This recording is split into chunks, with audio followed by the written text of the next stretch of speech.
Lindsay Lohan was just 17 when the world decided it knew everything about her. And now, years later, she's asking a question that stops people in their tracks. Why didn't anyone pull her out of it and protect her more? At the height of her fame after Mean Girls, she wasn't just a rising actress. She was everywhere. Headlines, paparazzi flashes, red carpets, late-night jokes. But before that explosion, she had been America's sweet, talented kid from the Parent Trap, praised for her professionalism and natural charm, labeled the next big thing before she was even old enough to vote. Then 2004 happened, and overnight, she wasn't just a young actress anymore. She was a cultural phenomenon. Mean Girls didn't just succeed, it became a generational reference point. And while the movie turned her into a teen icon, it also dropped her straight into the most aggressive era of early 2000 celebrity culture, when paparazzi followed stars like predators and tabloids built entire empires off breakdown narratives. She has now admitted that the attention was overwhelming and consuming, that she wishes she had listened to her parents and gone back to New York instead of staying in Los Angeles. But she was young, ambitious, and didn't understand how fast things could spiral. What looked glamorous from the outside quickly became suffocating behind the scenes, and the cameras that once celebrated her started waiting for her to slip. As the mid-2000s rolled on, the coverage shifted in tone. Reports claimed she was partying too hard. Headlines suggested chaos. Court appearances followed, and suddenly the narrative around her wasn't about talent, but about trouble. It became a cycle, one headline feeding the next. And the internet, still wild and largely unfiltered at the time, amplified every misstep. Many fans now look back and say the scrutiny felt relentless, even cruel, especially compared to how young male stars were often treated. Back then, though, the dominant storyline painted her as Hollywood's latest cautionary tale. Rumors swirled daily. Comment sections were brutal. The phrase train wreck was thrown around casually, as if it were entertainment. And through it all, she was still barely out of her teens. Years later, reflecting on that period, she wonders why no one stepped in more forcefully, why no one simply removed her from an environment that clearly wasn't protecting her. It's a haunting thought, because teenagers aren't equipped to build boundaries against an entire industry. To be why the early 2010s, her presence in mainstream Hollywood had faded. Roles became sporadic.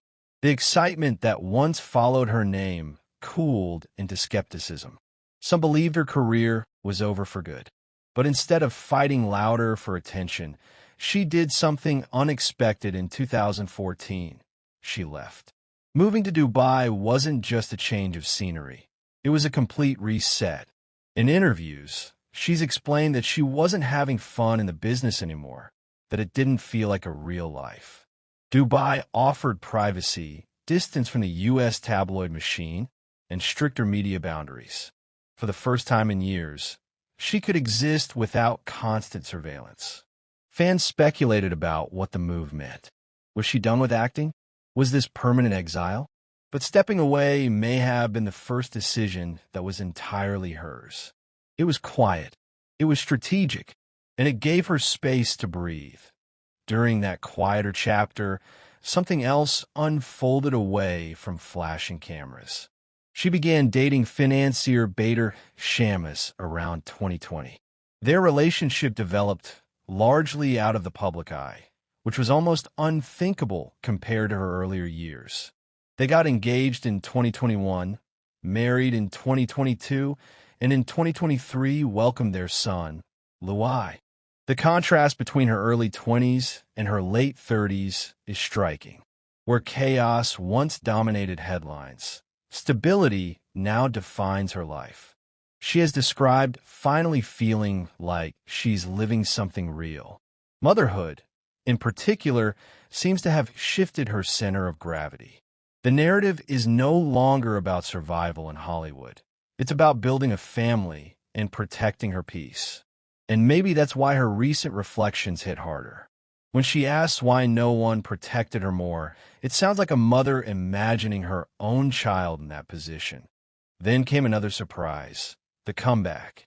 Instead of chasing blockbuster prestige dramas, she leaned into nostalgia with Netflix romantic comedies like Falling for Christmas, Irish Wish, and Our Little Secret. Audiences who had grown up with her were suddenly rooting for her again. The tone around her name softened. Interviews became warmer. And behind the scenes, she wasn't just acting, she was producing. Taking on executive producer roles, including for the upcoming Freakier Friday sequel, marked a significant shift. She has said that with age comes a different kind of confidence, that when she was younger, she didn't feel comfortable speaking up about characters or creative direction. Now, she loves being involved from start to finish. Instead of being guided by a crowd of voices, she's steering her own ship. That phrase alone says everything about how far she's come. Her next chapter continues to build on that control.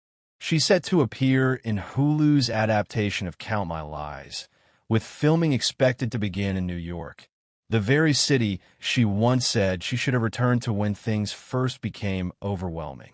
There's something poetic about that. Years ago, she felt swept away by momentum she couldn't manage. Now she's returning to major projects on her own terms, from a position of clarity rather than chaos. The industry that once seemed to consume her is now something she engages with strategically. Her story also reopens a broader conversation. Over the past decade, there's been increasing discussion about how young stars are treated, especially young women who rise too fast. Many online have debated whether Hollywood failed her, whether management teams, studios, or even audiences bear some responsibility for the pressure placed on teenagers thrust into global fame. Others argue that personal choices played a role. The truth likely lives somewhere in between. What's undeniable is that the cultural environment of the early 2000s was far less compassionate than it is today. Social media accountability, mental health awareness, and public empathy have shifted dramatically. Looking back, her question doesn't just feel personal, it feels generational. Today, Lindsay Lohan is no longer the teenager caught in a whirlwind of cameras and commentary. She's a wife, a mother, an executive producer, and an actress choosing projects that align with her vision. The girl who once felt overwhelmed by an industry machine has become a woman who understands it from the inside out. And maybe the most powerful part of her story isn't the fame or the fallout. It's the reclamation. She didn't just survive the spotlight. She stepped out of it, rebuilt her life quietly, and walked back in with boundaries. When she wonders why no one protected her more, it's not bitterness, it's perspective. And in many ways, she answered her own question. No one pulled her out back then, so she eventually did it herself.